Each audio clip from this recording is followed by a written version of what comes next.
Dès qu'il s'agit de lâcher des dingueries, Cartoon Network ne rate jamais son coup. Étant l'un des cartoons les plus populaires de tout Cartoon Network, Gumball nous a très certainement marqué. Avec son mélange sublime de la 2D et de la 3D, son humour incroyable et ses personnages vraiment attachants, qui ne peut pas aimer cette série? Et bien dans cette vidéo, je vais vous expliquer toute son histoire, du début jusqu'à la fin.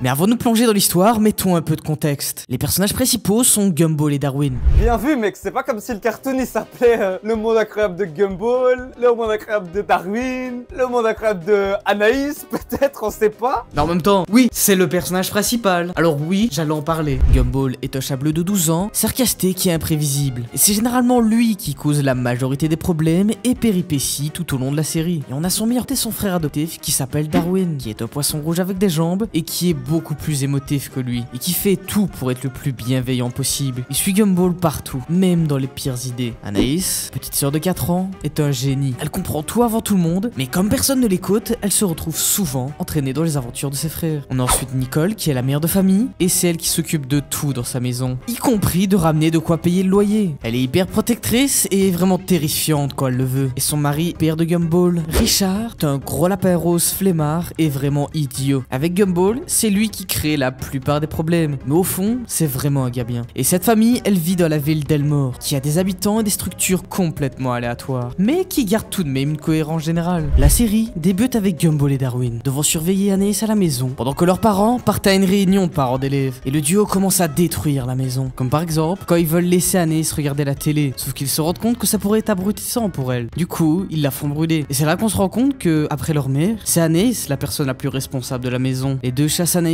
qui était sortie de son bain et elle les piège en les enfermant dehors. Sauf qu'elle ne s'était pas rendu compte qu'elle avait laissé l'eau couler. Du coup, à cause de ça, le bain inonde la maison. Et les deux, avec l'aide d'Anaïs, se dirigent vers la cheminée pour évacuer toute l'eau de la maison. Les parents rentrant de la réunion voient le désastre et ils sont vraiment en colère. Et ironiquement, personne n'assume la responsabilité pour les dégâts causés. Sauf que pour finir, ils finissent par blâmer Internet. Non, tout ce qui est arrivé, c'est à cause de toi.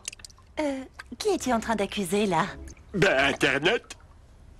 C'est lui le responsable. Et dans le même épisode, Gumball et Darwin brisent un DVD qu'ils avaient emprunté. Et à cause de cette erreur, ils pensent qu'ils vont être ruinés à vie. Du coup, Gumball essaye de trouver une solution à leur problème. Ils doivent obtenir 25 $ avant que leur mère ne découvre l'existence du DVD. Car si elle le fait, ils seront vraiment foutus. Et ils ont essayé par tous les moyens d'avoir de l'argent, mais sans succès. Et du coup, pour régler ce problème, Gumball a un plan qui, selon lui, est sans faille. Et du coup, quand Nicole rentre à la maison, elle réalise que le DVD n'a jamais été rendu. Et elle poursuit Gumball et Darwin jusqu'au magasin de vidéos. Et quand ils ont atteint le magasin, ils finissent par voir le plan que Gumball disait sans faille. Le plan, c'était juste de refaire un remake en carton de leur film. Et évidemment, le vendeur n'y croit pas du tout. D'ailleurs, ce vendeur va être très important dans la série. Donc comme ça, vous savez déjà son nom. Son nom, c'est Larry. Nicole finit donc par payer le DVD, qui est de 25 $. Mais il n'avait pas pris en compte les frais de retard, qui s'élèvent à 700 €. Et du coup, elle paye les 25 € et s'enfuit. Dans les prochains épisodes, on nous introduit aussi les voisins de Gumball, qui sont les Robinson, qui sont des marionnettes grincheuses, mais qui ont un vrai cœur en or. Enfin ça, c'est pour Monsieur Robinson, parce que Madame Robinson, c'est le diable en personne. Et je n'abuse même pas quand je dis ça, parce que d'après la série,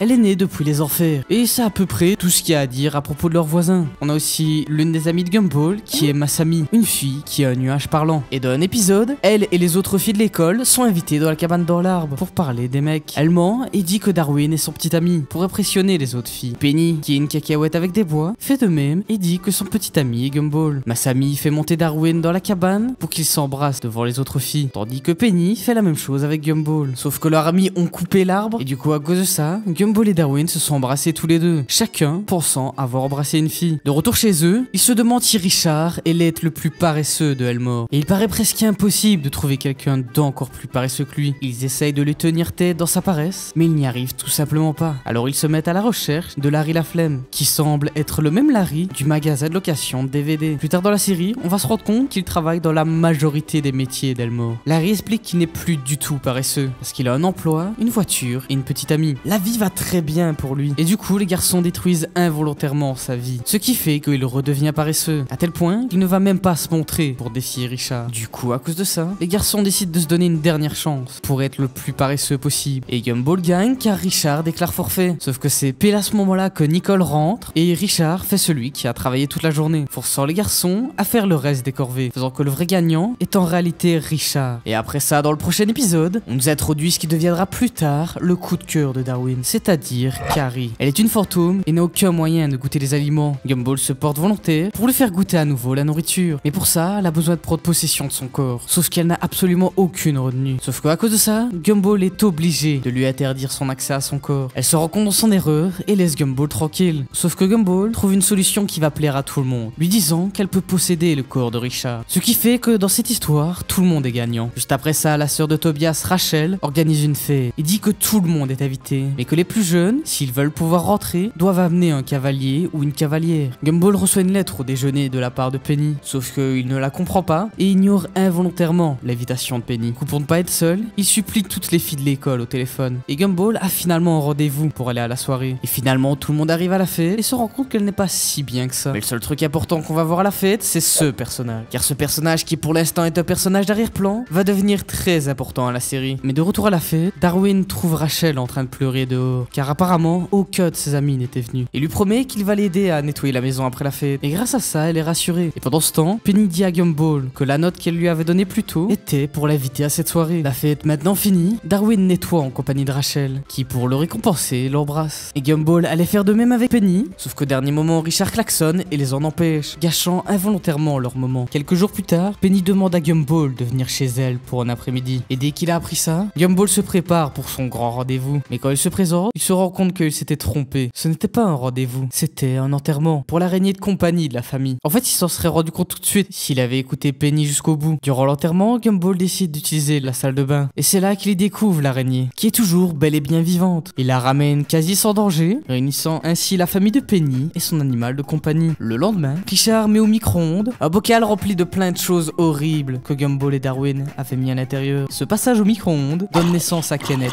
Il grandit et finit par dévorer les habitants de la ville. Et après que Darwin soit resté coincé à l'intérieur de lui, Gumball fait rentrer un tuyau à l'intérieur de lui et le fait exploser de l'intérieur, le ramenant ainsi à sa forme de bébé. Et c'est donc sur ça que se conclut la saison 1. Quelques semaines après ça, Penny est conduit par son père chez Gumball pour un projet scolaire. Et le père de Penny ne veut pas qu'elle voie Gumball, parce que d'après lui, c'est vraiment des malades. Et on peut dire qu'il a pas tout à fait tort. Il y a aussi un autre garçon qui aime Penny. Ce garçon, c'est Tobias. Ils mettent donc en place une joke que Gumball et Penny trouvent super immature. Mais dans le processus, Penny est poussée sur la rue et elle est presque écrasée par son père. Mais à la dernière seconde, Gumball la sauve pour voir à son père qu'il n'est pas aussi mauvais qu'il ne paraît. Et que, heureusement, il n'a pas pris de son père. Parce que son père, Richard, lui, c'est vraiment un gars qui fait rien de ses journées. Et on peut pas dire qu'il cherche pas de métier. Parce qu'une fois, il a essayé d'avoir un métier. Et le simple fait qu'un gars comme lui ait un métier, et ben cela a brisé la réalité elle-même. Mais heureusement, il a fini par se faire virer à cause du fait qu'il mangeait un bout de pizza à chaque livraison. Son licenciement sauva ainsi tout l'univers. Bon, on comprend mieux pourquoi il a pas de travail, mais pourquoi est-ce qu'il est aussi stupide? Eh bien, ça aussi c'est expliqué. Parce qu'on apprend que sa grand-mère, Mamie Jojo, va rendre visite à Richard suite à un accident. Et elle traite son fils comme elle l'a toujours traité. C'est-à-dire en le surprotégeant. Et elle fait de même avec les enfants. Ils sont tellement surprotégés qu'ils deviennent aussi stupides que Richard. Car à cause de Mamie Jojo, le seul moment où ils sont en sécurité, c'est quand ils regardent la télé et sont en train de manger. Nicole réalise cela et essaye de les aider à revenir à la normale, s'assurant qu'ils apprennent de leurs erreurs plutôt que de ne jamais en faire. Et du côté de Nicole, on peut se demander pourquoi elle a choisi Richard, vu que c'est elle qui s'occupe de tout et qu'il n'a pas vraiment d'utilité. Et bien dans l'épisode, on voit comment aurait été sa vie si elle n'avait jamais rencontré Richard. Durant un dîner de famille où tout le monde est infernal, elle pète un câble. Et du coup, elle imagine plein de chemins différents qu'elle aurait pu prendre. Et à chaque fois, elle gâche sa vie. Elle finit dictatrice, elle devient folle à cause d'une relation abusive, et elle voit que dans toutes ses vies, elle aurait vécu soit une vie de stress, ou dans le meilleur des cas, une vie solitaire. Mais au final, elle revient au moment où elle a rencontré Richard. Et elle s'ouvre à lui et lui parle de ses problèmes. Et il lui dit qu'il serait temps qu'elle commence à réellement vivre. Et Nicole, elle lit de Richard comme dans un livre. Il est simple, il se prend pas la tête, et il est pas profond. Mais c'est justement ça qui la calme. Leur relation est très belle, et ils se soutiennent depuis le début, même dans les moments difficiles. Et ça montre qu'elle l'aime encore, malgré le désaccord de ses parents, dont elle avait coupé le lien il y a des années, à cause de la pression constante qu'elle était imposée à cause d'eux quand elle était jeune. Mais que finalement, des années plus tard, après de longues disputes et une réconciliation grâce à leur enfant, ils ont enfin réussi à s'entendre et à s'apprécier. Le lendemain, Gumball et Darwin accueillent la nouvelle élève. Cette nouvelle élève s'appelant Sarah. Et apparemment, dans son dernier lycée, Gumball et Darwin étaient célèbres. Ils avouent tout de suite que c'était juste faux, mais ils se font quand même harceler par des anciens camarades de classe de Sarah. Mais eux, ça les dérange pas plus que ça. Du moins ça, c'est jusqu'à ce que le père de leur harceleur se présente devant leur porte. Se révélant être Omniman.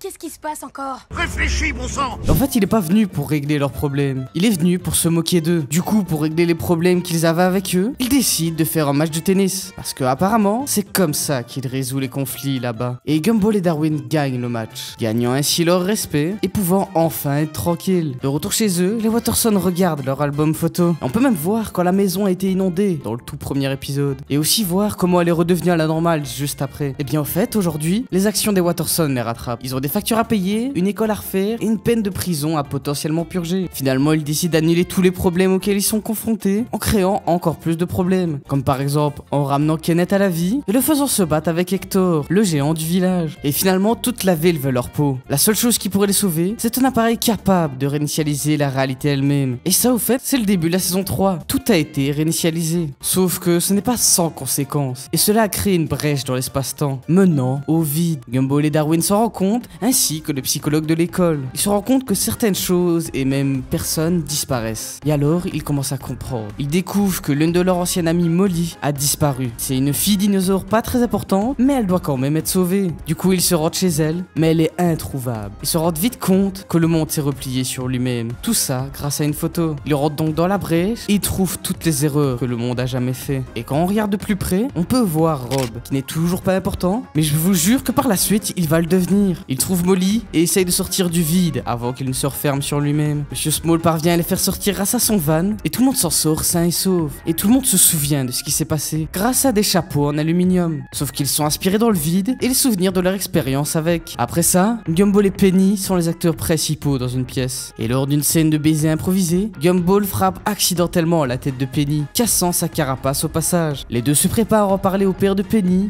mais les choses ne se passent pas bien. Monsieur Fitzgerald, le père de Penny, veut la réparer. Mais elle se demande si elle veut vraiment être réparée. Elle est punie et Gumball est exclu de la maison. Et pendant la nuit, Penny se faufile chez Gumball pour lui dire que son père va bientôt déménager. Mais Gumball la convainc de se révolter et de sortir de sa coquille. Ce qu'elle fait littéralement. Submergée par la peur, elle prend un tas de formes différentes qui correspondent aux émotions qu'elle ressent. Gumball dit au père de Penny ce qui ne va pas dans sa façon de penser. Mais il lui dit qu'il ne doit pas trop se laisser aller parce que être un parent c'est difficile. Et il arrive à apaiser les tensions chez tout le monde. Enfin sauf Penny qui elle est dans la forêt. Et pour la calmer, il l'embrasse. Et cela fonctionne. Grâce à son amour, Gumball a réussi à apaiser Penny. Et jusqu'à la fin de la série, Penny restera en dehors de sa coquille. Et aussi maintenant, Gumball et Penny sont en couple. Et au début, Darwin était un peu jaloux d'eux. Mais par la suite, Gumball et Darwin ont trouvé un arrangement. À tel point qu'ils ont même fait un mariage de bro. Pour prouver à quel point c'était des vrais potes. Peu de temps après ça, Mamie Jojo présente au reste de la famille son nouveau petit ami, Louis. Et Richard ne l'accepte pas du tout. Parce qu'il s'inquiète de ce que son père dira quand il reviendra du supermarché. Parce qu'il nous dit qu'il y a 42 ans, il est parti aller chercher du lait. Et on sait très bien ce que ça veut dire quand un père dit qu'il va chercher du lait. Ça veut dire qu'il ne reviendra jamais. Mamie Jojo finit par lui faire comprendre que son père ne reviendra jamais. Ce qu'il va finir par accepter, lui permettant de ne plus être jaloux de Louis. Là maintenant, on va parler du personnage le plus puissant de Elmore. Le personnage qui peut manipuler la réalité à sa guise et qui peut même prédire le futur. Ce personnage, c'est la mère de Joe la banane, Barbara la banane. Et on la voit pour la première fois dans une brocante, entourée de plusieurs tableaux qui représentent les événements passés. Sauf qu'il voit un tableau d'un événement qui n'est pas encore arrivé, où il se retrouve tout nu au centre commercial. Et du coup, pour empêcher cela, Gumball reste à la maison toute la journée. Sauf qu'il est forcé d'aller au centre commercial par sa mère. Et plus la journée avance, plus les événements décrits dans le tableau sont en train de se réaliser. Et donc il enlève ses vêtements de lui-même et accepte son destin pour en finir. Et après que tout ça soit fini, Annie se demande si ça sera arrivé s'il n'aurait pas vu le tableau. Et en parlant de ces tableaux, Barbara est en train de peindre un avenir incertain pour les Watterson. Mais revenons à la véritable histoire de Gumball. Gumball et Darwin sont accusés d'avoir volé des objets personnels à leur famille. Sauf qu'ils savent tous les deux qu'ils sont innocents et réalisent que quelqu'un d'autre doit être avec eux dans la maison. Les deux finissent par trouver une pièce secrète dans leur salon. Ils découvrent que Rob y vit depuis des mois. Et après une course-poursuite intense, ils l'atteignent. Et il leur explique qu'il n'est rien, qu'il n'a aucune utilité dans ce monde et n'a aucun but. Il essaye de lui remonter le moral en lui inventant une personnalité qu'il pourra avoir. Il lui trouve une personnalité mal malveillante. Et du coup, Rob se souvient de son origin story. Il se souvient de l'époque où Gumball et Darwin sont allés dans le vide pour sauver Molly. Sauf que Rob s'y trouvait lui aussi. Et Gumball et Darwin l'avaient laissé pour mort. Sauf qu'il ne s'était pas laissé faire et il s'était accroché à l'arrière du van de Monsieur Small. Ce qui l'a déformé dans le processus. Maintenant, il va essayer de se venger et être l'ennemi juré des Watterson. Pour ça, Rob commence à essayer de s'intégrer dans son rôle de méchant. Mais n'étant pas très bon, Gumball et Darwin décident de l'aider. Ils lui donnent une voix grave et un costume de méchant. Et après avoir gâché la fête que Gumball et Darwin ont organisée pour lui, Rob s'en va et promet qu'il va les détruire. Parce qu'il a cassé les commandes du barrage d'Elmore. Tout ça pour inonder la ville. Et c'est maintenant à eux de sauver la situation. Sauf qu'au fait, il avait juste détruit un distributeur de canettes. Donc grâce à ça, Elmore est sauvé. Et pour lui faire plaisir, Gumball et Darwin tombent volontairement dans l'un de ses pièges. Tout ça pour lui remonter le moral. Ensuite, de retour chez Gumball, Louis dit à Richard qu'il prévoit d'épouser sa mère, Mamie Jojo. Et ça aussi, Richard ne l'accepte pas. Pour lui, c'est beaucoup trop tôt. Du coup, il arrive à le piéger en lui faisant signer des papiers d'adoption, faisant de lui son fils. Et il utilise son nouveau pouvoir parental pour lui interdire de se marier avec elle. Ensuite, Louis à son tour piège Nicole en lui faisant elle aussi signer des papiers d'adoption, faisant ainsi d'elle sa fille. Et il l'interdit de voir Richard. Et d'après Gumball, il pense que la seule façon de résoudre ce problème, c'est d'aller au membre le plus élevé de l'arbre généalogique, Frankie Watterson, le père de Richard. Et c'est là qu'on le voit pour la première fois de la série. Et on apprend que toute sa vie, ça a été un escroc. Et après leur retrouvaille, Frankie piège Richard en lui faisant signer un acte de propriété au lieu des papiers d'adoption. Tout ça pour avoir une maison. Et donc tout le monde se dépêche d'aller au palais de justice. Tout ça pour faire approuver leurs papiers. Frankie est là en premier, mais quand il voit le visage dépité de Richard, qui est le même qu'il avait quand il est parti chercher du lait, il se remet en question et il laisse les choses revenir à la normale, adoptant réellement Richard, faisant de lui son véritable père. Dans l'épisode des origines, nous pouvons voir les débuts de la vie des Watterson, en commençant par le jour où Gumball était encore un bébé. Il a eu un poisson rouge nommé Darwin. Cependant, ce poisson meurt et donc Richard doit aller en acheter un autre. Et il fait ça des dizaines de fois. Finalement, Richard achète un poisson rouge spécial auprès d'un vendeur mystérieux dans un van plutôt sombre. Bon, ça marche parce que c'est un dessin animé, mais dans la vraie vie, ça serait très bizarre.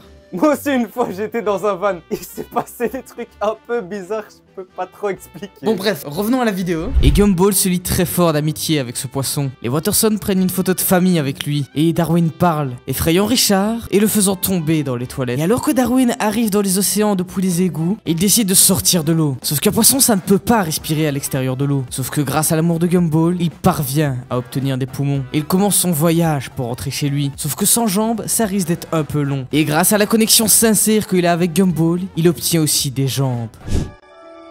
J'ai des jambes. Il arrive juste à temps pour se réunir avec sa nouvelle famille. Gumball lui donne ses bottes vertes pour couvrir ses pieds. Et ainsi, Darwin fait maintenant partie de la famille Watterson. Et il est maintenant devenu officiellement le frère de Gumball. De retour dans le présent, Rocky, le conducteur de bus, décide de ne pas emmener les enfants à l'école aujourd'hui. Et un groupe d'adultes mal déguisés, y compris le principal, Mr. Brown, prennent le bus en otage avec une mallette en main. Et chacun ont un nom de code. Et le ballon fait justement référence à Breaking Bad. Parce que son nom, c'est littéralement Mr. White. Bah oui, allez, Breaking Bad dans Gumball. Et puis quoi après Q dans Fortnite? On sait pas. Mais oui, l'idée de fou! Gumball comprend tout de suite que leurs parents essayent simplement de leur donner une leçon. Sauf que la police finit par être impliquée et ils obtiennent même de l'argent pour pouvoir libérer les otages. Et tout le monde y croit, car en fait dans la mallette, elle était remplie de...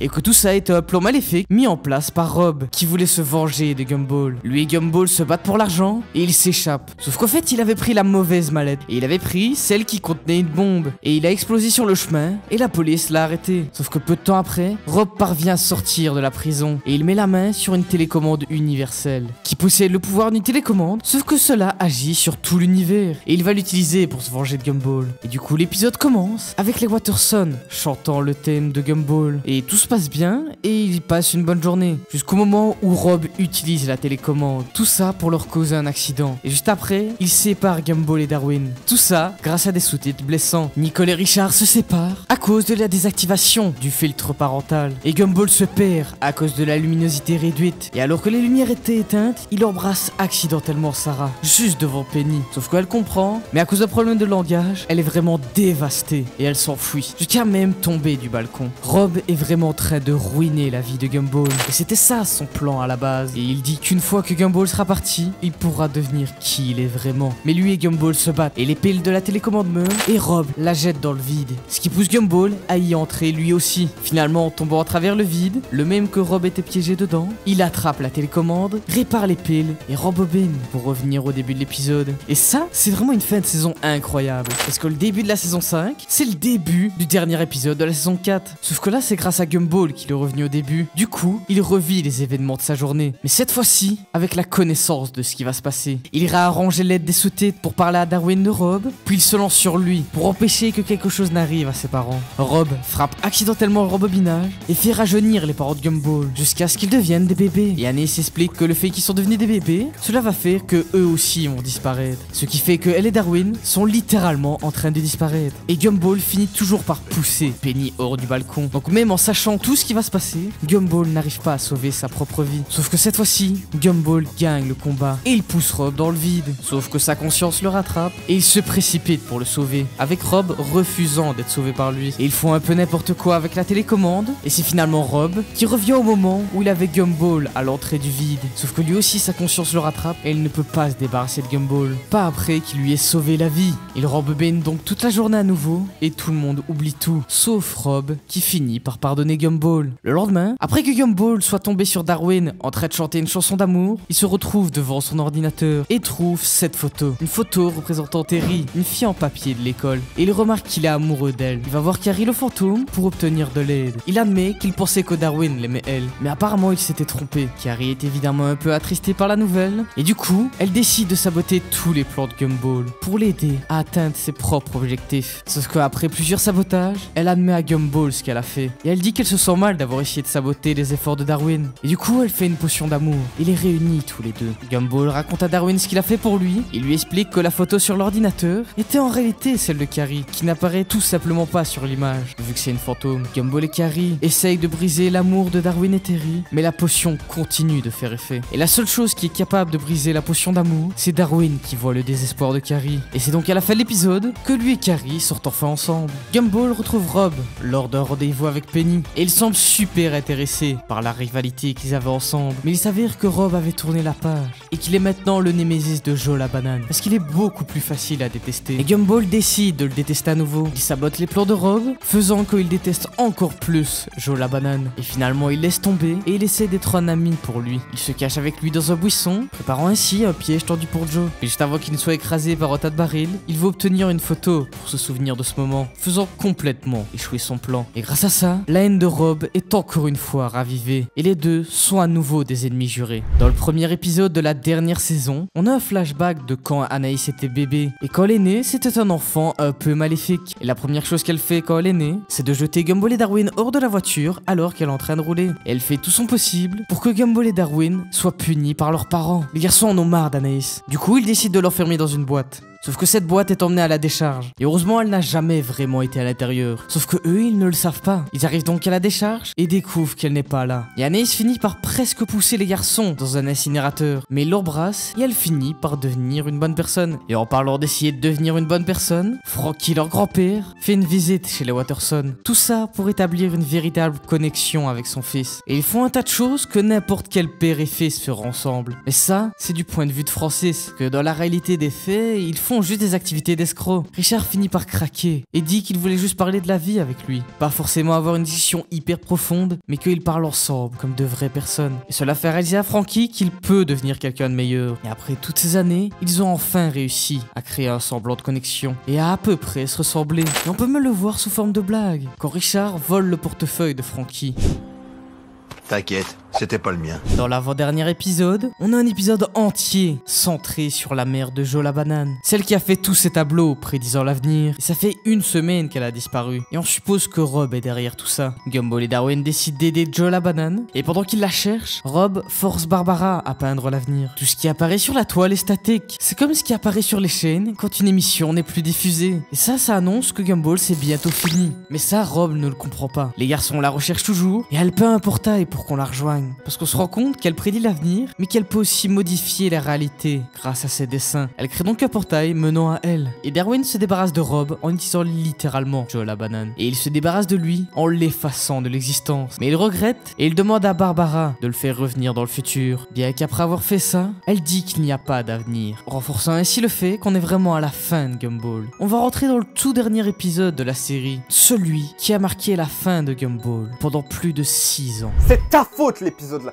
C'est ta faute qu'on a dû attendre super longtemps là. Non mais ça va, hein. Dans pas longtemps on a des nouveaux épisodes, hein, t'inquiète pas. Hein. Ce dernier épisode commence avec le principal Brown, qui est super stressé à cause de l'arrivée de l'inspecteur, qui décide de prendre le relais et empêche à tous les élèves de briser les règles. Et quand il parle des règles, il parle de absolument toutes les règles, y compris les règles de la physique et de la logique, essayant de les faire suivre les règles de la nature. Et selon lui, il commence à réparer tous les étudiants, et en les transformant en version humaine d'eux-mêmes. Et Gumball et Darwin s'échappent en embrassant leur nature cartoonesque, et ils décident de sauver tout le monde, ramenant tout le monde à leur forme de cartoon. Tout ça en leur rappelant qui ils étaient vraiment. Et à la fin, ils finissent par arrêter le directeur, qui s'avère être Rob. Mais il insiste sur le fait qu'il a fait tout ça pour une raison. Sauf qu'en fait, il n'a pas le temps de le dire, et les personnages ne le sauront jamais. Rob se réveille, et il révèle que parce qu'ils ne se sont pas transformés, ils seront envoyés dans l'autre monde. Le monde sans avenir, c'est-à-dire le vide. Le monde est en train de se briser en dessous de lui, l'envoyant dans le vide. Oh non,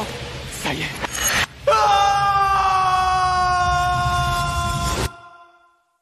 Et ça, c'était sûrement un moyen métaphysique de briser le 4e mur et de dire que c'était la fin de la diffusion, ou en tout cas que s'ils ne se mettaient pas à jour, leur série allait s'arrêter. Et je sais que ça suppose beaucoup de questions, mais on les aura très certainement dans la nouvelle série qui sort d'ici quelques semaines. D'ailleurs, c'est quand même bizarre que, comme par hasard, Rob voulait qu'il se renouvelle pour continuer à être diffusé, et bizarrement la nouvelle série de Gumball, ce n'est pas une saison 7, mais une toute nouvelle série, avec un tout nouveau logo, une nouvelle intro et de nouveaux designs, et très certainement de nouveaux personnages. Donc, d'une manière ou d'une autre, est-ce que Rob n'aurait pas réussi son plan? Eh bien, on aura les réponses de tout ça très bientôt. Et c'est donc sur l'annonce de cette nouvelle série que se finit le monde incroyable de Gumball.